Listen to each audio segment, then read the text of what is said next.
buenas tardes. Muchas gracias, Cher. Un placer, comisario, tenerle en este comité, porque sin duda usted hace una buena parte de la política económica de la Unión Europea, aunque sea a través de la política industrial, aunque no solo. Yo no tengo una pregunta concreta, es más una reflexión, ¿no? Una reflexión de lo que estamos haciendo en la Unión Europea, de lo que usted está liderando en el marco de la Comisión y una reflexión vinculada quizá no a las distintas medidas que está liderando, sino al orden de las mismas o a la secuencia de las mismas.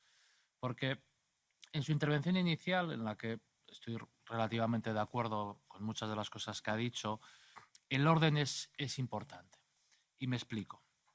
Usted ha dicho que la potencia del mercado interior es clave para ser un agente geopolítico y condicionar el comercio internacional. Y la cuestión es que el single market sigue siendo relativamente débil, ¿no? Tenemos problemas muy severos en los mercados de capitales, seguimos teniendo problemas en la unión bancaria, por hablar de dos ámbitos que trata este comité, pero hay otros mercados fundamentalmente ligados a los servicios donde el single market sigue pues adoleciendo de una consolidación suficiente. Y ha dicho usted también que es importante que no solamente haya financiación de los Estados, sino que haya financiación comunitaria. Y es verdad que el programa STEP al que se ha referido ha quedado cortito, tenemos poca financiación europea. Y mi pregunta o mi problema es que si pretendemos responder a la política comercial de otras jurisdicciones con un single market pues muy débil y sin financiación comunitaria sólida, mientras flexibilizamos la regulación de las ayudas de Estado, quizá todo ello sea necesario, pero en el orden de los problemas que estamos teniendo, de las restricciones en el Consejo, pues realmente podemos acabar reduciendo nuestra autonomía estratégica si no somos capaces de avanzar en el single market y hacemos regulaciones para impulsar la industria cuyo gasto o cuyos recursos financieros van a seguir recayendo sobre los Estados miembros en virtud también de la laxitud de las ayudas de Estado. Sin duda tenemos que impulsar el desarrollo de los chips, de la nueva industria Net Zero, mejorar nuestra dependencia de materias críticas. Es decir, estoy razonablemente de acuerdo con todo lo que ha dicho. Mi problema es un problema, como decía al inicio, de timing o de orden. Y el problema es que no sé en qué medida, ante las dificultades para avanzar en un puesto comunitario, ante las dificultades para avanzar en consolidar más profundamente el single market, el resto de elementos solos pudieran realmente reducir más nuestra autonomía en vez de expandirlos, dado que pueden poner en riesgo, y lo ponen de hecho, el single market. Gracias. Alors je retiens Monsieur Fernández. Señor Fernández. Bueno, estamos de acuerdo en que el mercado único es un elemento muy importante en esa relación de fuerzas y el ese shock geopolítico entre Estados Unidos y China. Y es indispensable. Y para que no se solucione esto solo a nivel nacional, hace falta tener una cosa muy estructurada. Y nuestro mercado único, no estoy de acuerdo con usted, no está débil, está muy, muy fuerte.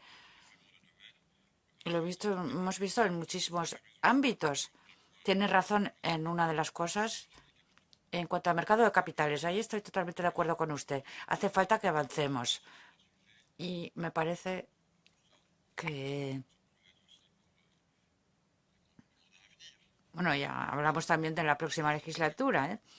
Creo que es uno de los asuntos prioritarios. Es indispensable consolidar el mercado de los capitales y es evidentemente un asunto que afecta directamente su comisión parlamentaria. Y yo lo apoyaré siempre, esté donde esté, porque es lo que nos falta para dar todo su poder, su potencia al mercado interior. Hemos avanzado muchísimo, hemos recibido muchísimas iniciativas.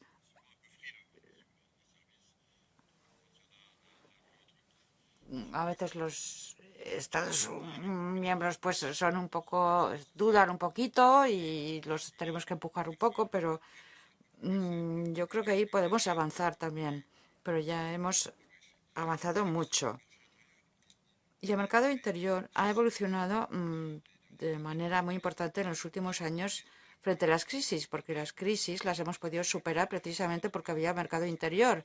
Crisis de COVID, crisis energética, la crisis, bueno, hay que llamar las cosas por su nombre, la crisis geopolítica que atravesamos hoy por hoy, que nos requiere una industria armamentística mucho más importante. Por fin lo estamos abordando a nivel europeo, como con actos como ASAP, etcétera.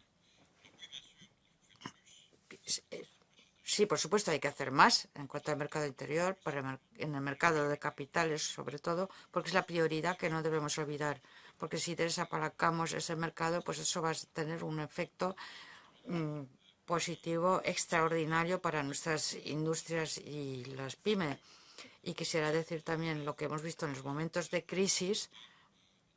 Hay algunos estados que tienen una flexibilidad presupuestaria mayor que otros y que la van a utilizar si no hay una base horizontal. Como yo lo he dicho, bueno, lo hemos hablado con Gentiloni, que fuimos los primeros, Paolo y yo, que escribimos un OPE durante la crisis del COVID para decir que hacía falta una mutualización.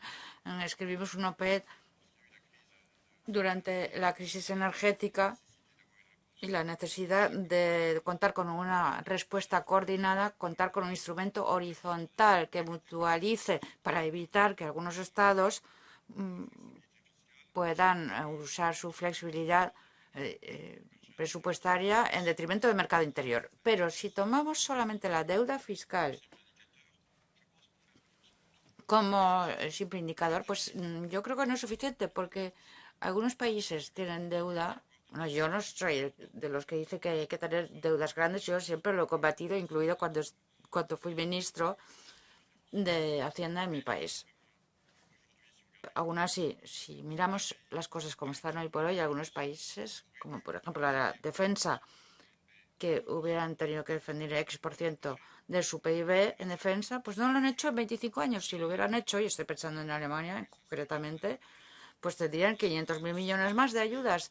Otros países, es decir, cuando se habla de deuda, hay que, bueno, yo no nombro a nadie, pero